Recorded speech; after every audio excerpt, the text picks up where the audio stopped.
in my barracks. That's how this is not a story I proudly share, but that's how much I love numbers. So when I worked at Morgan Stanley, Dean Witter, and I'm looking at the Series 7, everything, they're like, you realize you're going to fail this test. You know, if you fail it, you're not going to get a job here. I'm like, let me give it a shot.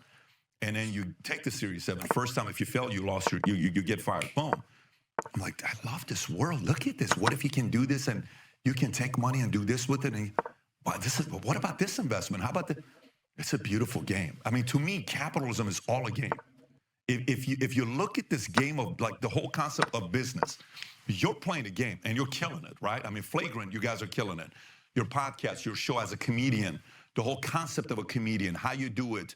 You know, if you're too disconnected from the audience, you're not going on the road to kind of see the reaction, how they reacted, how many of the people reacting to this joke, men, women, most of them were men, none of them were women. What if I can do this?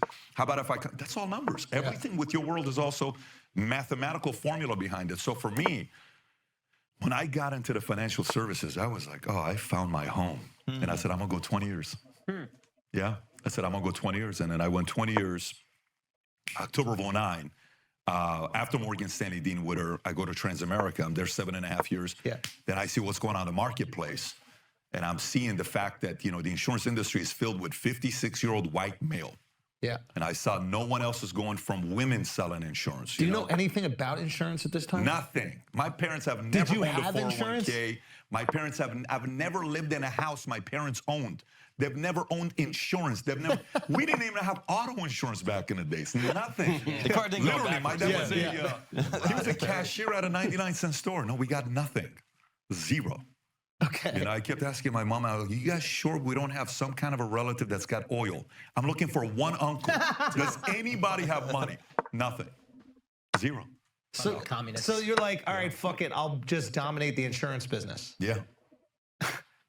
Now, how did you dominate? You said there was basically a white space where everybody is white male, so and now you can. Let me tell you, there was a couple things that was going on. This applies to every business. This applies to whatever you do in your life. So these guys wrote this book called Blue Ocean Strategy. If you've never read it, you got to read it. Okay, so the whole concept of Blue Ocean Strategy is how can you be, everybody's making fun of these guys. How about if I'm not going to compete for this space, I'm going to go do comedy here. Everybody's playing this game. Everybody's selling to these guys, I'm going to go sell here. So I'm looking at insurance, and I said, okay, everybody's targeting this audience. No one's targeting the fastest growing audience in America, it's the Hispanic audience, and no one is recruiting women. Only 17% of agents are women? You're kidding me. No. Perfect. That's what we're going to be doing. Boom. We target that audience. The financial industry was going away from social media because they were scared. Everything was... Yeah, I knew it was calculating that, but I just... You have to document it. We can't do that. Social media is not waiting for you. So I dropped my securities license. I focused only on life. Fast forward to today. We just sold a company a year ago. We have roughly 45,000 people we've licensed in 49 different states. 54% or so are women. 51% are Hispanic in the company. And the average age is 34 years old. You come to a convention, you're going to look at the audience, you're going to say, there's no way in the world this is an insurance conference. It's a big-ass party. How much did you sell the company for? A few $100 million. A few $100 million is a wonderful way to say it. Yeah, it is. Okay, so you get complete financial freedom. You don't have to work another day in your life. I don't have to work a single day in my life. And then you decide to be a YouTuber. Well, you know, the YouTubing thing kind of started 2013. Oh, shit. Right. Well, I'm like, yeah, let me do. All right, well, I have 3 pieces for the queen. The last video was 2 minutes. Everything that should be a was win, 7 right? minutes, 9 minutes, 12 minutes. And then we kind of grow and I'm like, listen, there's an audience. It's scary, but I think I'm okay. Everything's protected. Business content. And I said, I'm not touching politics. Every time Bishop Brook. This is, Bishop Brook is way better than Queen. If it were not 2 bishops, it would be a little bit harder, but let's change it. Yeah, this is... And then eventually, I take a break. We're at like 450,000 subs, and I said, I'm not doing this right now. We took a 3-month break. I was having kids and family's busy. I'm traveling 6 months on the road.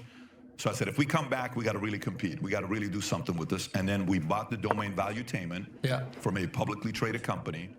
And we picked it up. They changed their companies into Valuetees. Then we started changing the structure. We're going to do some interviews. We're going to talk to some people like yourself. And boom, that became interesting. We do an interview with Michael Francis. It's on the cover of World Star. Everybody's messaging us. And we're like, wait a minute, this thing just got that many views. This thing got this many views. Yeah. What can we do now? Michael Franchise is a famous mobster. Yeah. What, out of Long Island or something like that? Where was he? Right around here. He was making, you know. Okay, I'm just gonna queen this pawn now. 10 million a week in a This should be a big dub. He's also low on time. I ain't afraid of no ghosts here. Definitely not afraid of no ghosts. This is defending that. Yeah, I'm just gonna push. Brilliant. Yeah. Because he wasn't paying the gas tax. Yeah. And so he connected with the actual gas stations, right? Yes. Yeah. Break it down. Him and the Russian mob worked together closely, and he could get gas cheaper than anybody else for you. 20-cent discount for you. And everybody was calling him. He was the guy that was running everybody. And then next thing you know, they're like, wait a minute. This guy's making the Fortune magazine comes at the top 50 most powerful mobsters in America. He's on like number 13 list at the age of 38. Yeah. It's like, wait a minute, why is this guy on he's this not even a list? boss. I don't even know if he was made at the time, right? He was a capo. Okay. He was a capo. So there's the boss, the consigliere, the underboss, then you have capo. He was a capo. Okay. Sammy was a underboss under Gotti, and Sammy made money, but Michael was known as the earner. Yeah. Okay, so you get into these mob guys and you're doing a bunch of these interviews. Yeah. And when do you pivot? Sit, dude. Sit. I'm here.